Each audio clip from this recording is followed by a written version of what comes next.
ನಿತ್ಯತೀರ್ಣಾಯಾಶನಾದಿ ಏಕ ಏವ ಹರಿಸ್ವಯಂ ಅಶನಾಯಾಧಿಕಾನನ್ಯೇ ತತ್ಪ್ರಸಾದಾತ್ ತರಂತಿ. ಶ್ರೀ ಗುರುಭ್ಯೋ ನಮಃ. ಅಣುಭಾಷ್ಯದ ವ್ಯಾಖ್ಯಾನ ರೂಪವಾದ ತತ್ವಮಂಜರಿಯಲ್ಲಿ 120ನೇ ಗದ್ಯ ಭಾಗದ ವಿವರವನ್ನು ನಾವಿವತ್ತು ಶ್ರವಣಕ್ಕೆ ತಂದುಕೊಳ್ಳೋಣ. ತಥಾ ಹಿ ವಾಕ್ಯಶೇಷಾ. ಈ ಹಿಂದೆ ಅನೇಕ ವೇದವಾಕ್ಯಗಳನ್ನು ನಾವು ನೋಡಿದ್ದೇವೆ. ಮತ್ತು ಆ ಎಲ್ಲ ವೇದವಾಕ್ಯಗಳಲ್ಲಿ ಅನೇಕ ಲಿಂಗಗಳನ್ನು, ಪರಮಾತ್ಮನನ್ನೇ ಮುಖ್ಯವಾಗಿ ಎಲ್ಲ ಶಬ್ದಗಳು ಹೇಳಿಯಾವು ಹೊರತು ಬೇರೆ ಯಾರನ್ನು ಹೇಳುವುದಿಲ್ಲ ಅನ್ನೋದನ್ನು ನಾವು ನೋಡಿದ್ದೇವೆ. ಅದಕ್ಕೆ ಆ ವಾಕ್ಯಗಳೇನಿವೆ, ಆ ವಾಕ್ಯಗಳ ಕೆಲವು ತುಣುಕುಗಳು, ವಾಕ್ಯದ ಪೂರ್ಣ ರೂಪಗಳು ಮತ್ತು ಒಟ್ಟಾರೆ ಅನ್ವಯಾರ್ಥ ಅದೆಲ್ಲವೂ ಇಲ್ಲಿನಂತೆ, ಈ ಮುಂದಿನಂತೆ ಇದೆ ಅಂತ ಹೇಳ್ತಿದ್ದಾರೆ. ಯ ಆತ್ಮ ಅಪಹತ ಪಾತ್ಮ ವಿಜರೋ ವಿಮೃತ್ಯು ವಿಶೋಕಃ ಅವಿಜಿಘತ್ಸಹ. ಅಲ್ಲಿ ಮುದ್ರಣ ತಪ್ಪಾಗಿದೆ, ವಿಗಿಘತ್ಸಹ ಅಂತಾಗಿದೆ. ಅವಿಜಿಘತ್ಸಹ, ಅ ಅನ್ನೋದು ಅಲ್ಲಿ ಒಳಗೆ ಸೇರ್ಕೊಂಡಿದೆ. ಅನ್ನೋದು ಅಲ್ಲಿ ಇಲ್ಲದೆ ಹೋದ್ರೂ ತೊಂದರೆ ಇಲ್ಲ. ಅದು ವಿಘಿಘತ್ಸ ಆಗೋ ಬದಲು ವಿಜಿಘತ್ಸಹ, ಜಿ ಅಂತ ಅಲ್ಲಿ ಕಂಡು ಬರಬೇಕು. ಅದೊಂದನ್ನು ತಿದ್ದುಪಡಿಯನ್ನು ಇದನ್ನು ಶ್ರವಣ ಮಾಡುವವರು ಮಾಡ್ಕೋಬೇಕು. ಅಲ್ಲಿ ಹಿಂದೆ ಇದೆ, ಅನ್ನೋದನ್ನ ಅಲ್ಲಿ ಬರ್ಕೊಳ್ಳುವುದೇನು ಬೇಕಾಗಿಲ್ಲ. ಆದರೆ ಅದು ಅಲ್ಲಿದೆ ಅನ್ನೋದು ತಿಳಿದ್ರೆ ಸಾಕು. ಹಿಂದೆ ಕೂಡ ವಿಶೋಕೋ ಅಂತ ಓ ಬಂದಿದೆ, ಇಲ್ಲಿ ವಿಜಿಘತ್ಸ ಅಂತ ಹೀಗೆ ಬಂದರೆ ಅಲ್ಲಿ ಅನ್ನೋದು ಹಿಂದೆ ಸೇರ್ಕೊಂಡು ಹೋಗಿದೆ ಅಂತ ಅದರ ತಾತ್ಪರ್ಯ ಆಗ್ತದೆ. ಸತ್ಯ ಸಂಕಲ್ಪ ಸೋನ್ವೇಷ್ಟವ್ಯ ಇತ್ಯಾದವು. ಈ ಒಂದು ಛಾಂದೋಗ್ಯ ಉಪನಿಷತ್ತಿನ 8ನೇ ಅಧ್ಯಾಯದ 7ನೇ ಖಂಡದ 3ನೇ ಮಂತ್ರ ಏನಿದೆ, ಆ ಮಂತ್ರದಲ್ಲಿ ಆತ್ಮಶ್ರುತಿ ಅಪಹತ ಪಾಪ್ಮತ್ವಾದಿ ಲಿಂಗಾನಿ, ಈ ಸರ್ವಲೋಕಕ್ಕೂ ಆಧಾರವಾದ ಪದಾರ್ಥವನ್ನು ಆತ್ಮ ಅಂತ ಹೇಳಿದ್ದಾರೆ. ಮತ್ತೆ ಅವನನ್ನು ಅಪಹತ ಪಾಪ್ಮ, ಸರ್ವಪಾಪರಹಿತ, ಮುಪ್ಪಿನಿಂದ ರಹಿತ, ಸಾವಿನಿಂದ ರಹಿತ, ದುಃಖದಿಂದ ರಹಿತ ಅಂತ ಹೀಗೆಲ್ಲ ವರ್ಣನೆ ಮಾಡಿದ್ದಾರೆ. ಅವನಿಗೆ ಹಸಿವಿಲ್ಲ, ನೀರಡಿಕೆ ಇಲ್ಲ ಅಂತ ಹೀಗೆಲ್ಲ ವರ್ಣಿಸಿದ್ದಾರೆ. ಅವನ ಸಂಕಲ್ಪಗಳು ಯಾವತ್ತೂ ಕೂಡ ಸತ್ಯವಾದದ್ದು, ಎಂದೂ ಅವನ ಸಂಕಲ್ಪಗಳು ಹುಸಿ ಹೋಗೋದಿಲ್ಲ ಅನ್ನೋದನ್ನು ಕೂಡ ಅಲ್ಲಿ ತೋರಿಸಿದ್ದಾರೆ. ಈ ಎಲ್ಲ ಆ ವೇದವಾಕ್ಯಗಳನ್ನು ಆತ್ಮ ಎಂಬ ಶಬ್ದವನ್ನು ಒಳಗೊಂಡ, ಪರಮಾತ್ಮನನ್ನು ಮಾತ್ರ ಹೇಳಬಲ್ಲ ಆತ್ಮ ಎಂಬ ಶಬ್ದವನ್ನು ಒಳಗೊಂಡ ವೇದವಾಕ್ಯವನ್ನು ಮತ್ತೆ ಪಾಪ ವಿದೂರತ್ವ ಮೊದಲಾದ ಲಿಂಗಗಳನ್ನು ಅಲ್ಲಿ ನಾವು ಕಾಣುತ್ತೇವೆ. ತಥಾ ಪ್ರಜಾ ಅಹರರ್ಗಚ್ಚಂತ್ಯ ಏತಂ ಬ್ರಹ್ಮಲೋಕಂ ನ ವಿಂದಂತಿ ಇತ್ಯತ್ರ. ಇದು ಮುಂದಿನ ಇನ್ನೊಂದು ವೇದವಾಕ್ಯ. ಕಳೆದ ದಿವಸ ನಾನು ಅದನ್ನು ಹೇಳಿದ್ದೆ. ಅದು ಛಾಂದೋಗ್ಯೋಪನಿಷತ್ತಿನ 8ನೇ ಅಧ್ಯಾಯದ 3ನೇ ಖಂಡದ 2ನೇ ಮಂತ್ರ. ಗತಿ ಶಬ್ದಾಭ್ಯಾಂ ತಥಾ ಹಿ ದೃಷ್ಟಂ ಲಿಂಗಂ ಚ ಅನ್ನುವಲ್ಲಿ ಬಂದಿರುವಂತಹ ಒಂದು ವೇದವಾಕ್ಯ. ಅಲ್ಲಿ ಆ ವೇದವಾಕ್ಯವನ್ನು ನೋಡುವಂತೆ ಸುಪ್ತ ಪ್ರಜಾ ಪ್ರಾಪ್ಯತ್ವ ಬ್ರಹ್ಮಲಿಂಗ ಶ್ರುತಿ, ಸುಪ್ತರಾದ ಪ್ರಜೆಗಳಿಂದ ಇವನು ಪ್ರಾಪ್ಯ ಅನ್ನೋದನ್ನು ಹೇಳಿದ್ದಾರೆ. ಮತ್ತೆ ಬ್ರಹ್ಮ ಶಬ್ದದಿಂದ ಅವನ ವಾಚ್ಯ ಅನ್ನೋದನ್ನು ಹೇಳಿದ್ದಾರೆ. ಏನಂ ಬ್ರಹ್ಮಲೋಕಂ, ಬ್ರಹ್ಮಲೋಕಂ ಅಂತ ಅಲ್ಲಿ ಶಬ್ದ ಇದೆ.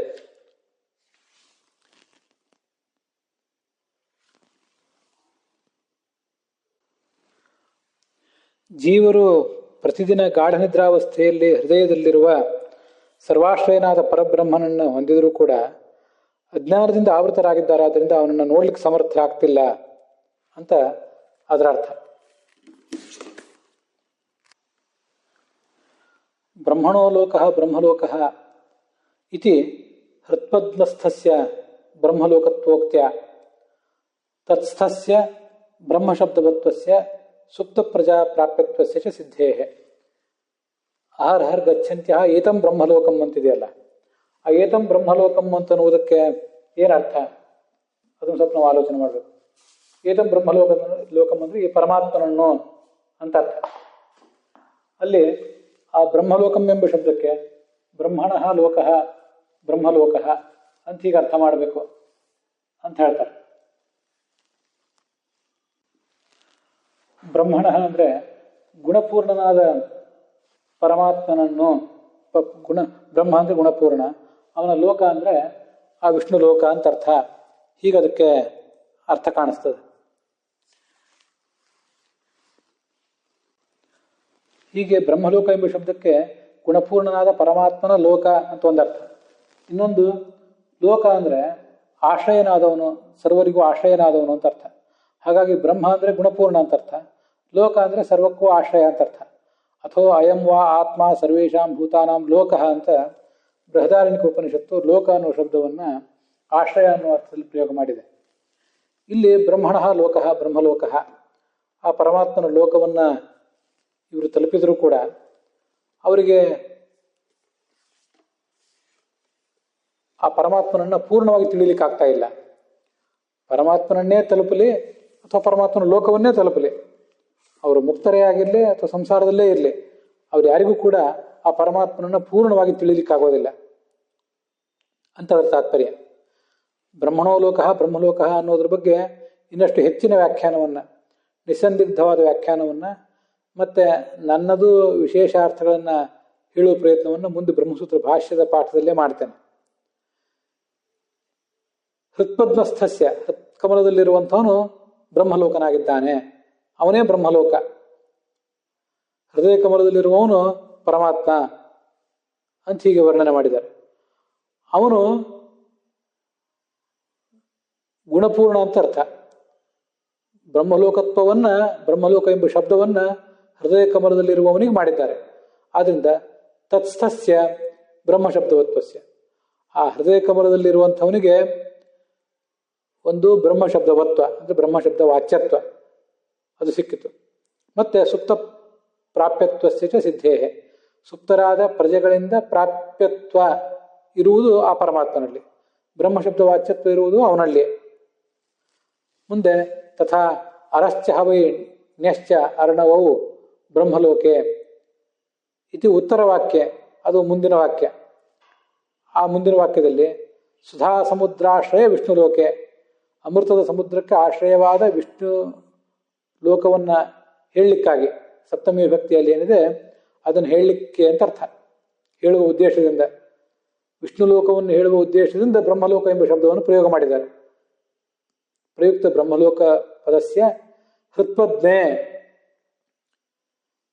ಬ್ರಹ್ಮಲೋಕಂ ನ ವಿಂದಂತಿ, ಆ ಹೃದಯ ಕಮಲದಲ್ಲಿರುವ ಬ್ರಹ್ಮಲೋಕನನ್ನ ಅಂದರೆ ಪರಮಾತ್ಮನನ್ನು ತಿಳಿಯುವುದಿಲ್ಲ.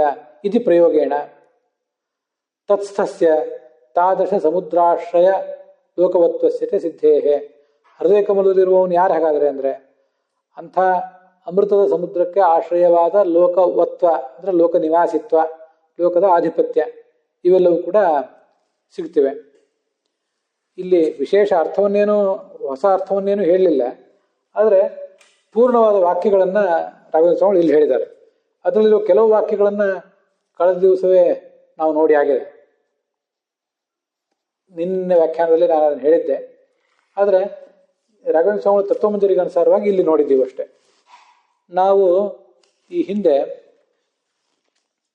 ಗತಿಶಬ್ದಾಭ್ಯಾಂ ತಥಾಯಿ ದೃಷ್ಟಂ ಲಿಂಗಂ ಚ ಧೃತೇಶ್ಚ ಮಹಿಮ್ನಃ ಅಸ್ಯ ಅಸ್ಮಿನ್ ಉಪಲಬ್ಧೇಹೆ ಈ ಎಲ್ಲ ಸೂತ್ರ ಅರ್ಥಗಳನ್ನು ನೋಡಿದ್ದೇವೆ.